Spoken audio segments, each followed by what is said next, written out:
Hi, my name is Mary Ann Shepard, and I'm so glad to be bringing you this series this month on special considerations and reinforcement.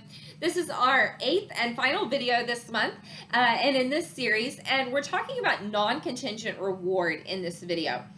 And so what is non-contingent reward? Non-contingent reward is giving access to an item, an activity, any kind of preferred, regardless of their behavior. You're giving it to them for free. So remember how when we talked about satiation versus deprivation a couple of videos ago? And satiation was when you've had too much of something. So let's say you've had too much water, or you have free water, or you have ample water. What are you not going to do? You're not going to pay for that water.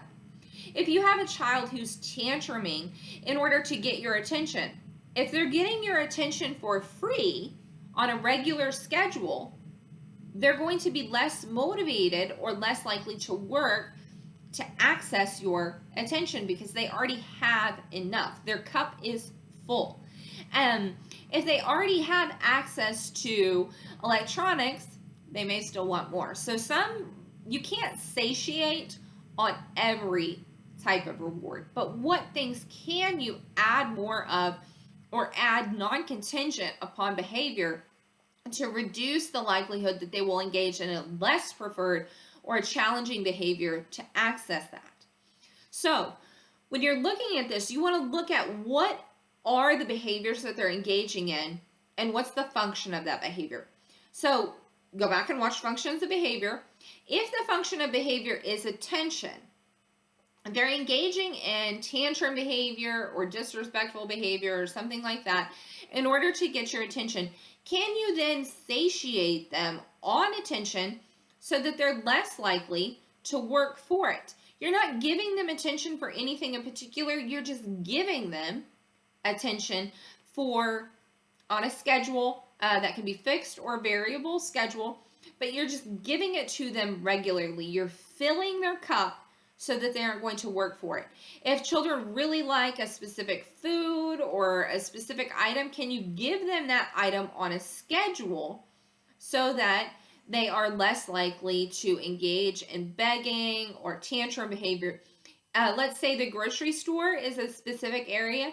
Can you just make it guaranteed, regardless of your behavior? This is the hard part. Regardless of your behavior, you will access this every single time we go to the grocery store. And so then it's less likely that they're going to engage in crying or negotiation in order to get that thing because they know they're going to get whatever that specific item is. So non-contingent reinforcement is giving an item or an activity or attention on a fixed schedule. They receive it every X number of minutes, every X number of days, every X number of times, regardless of their behavior.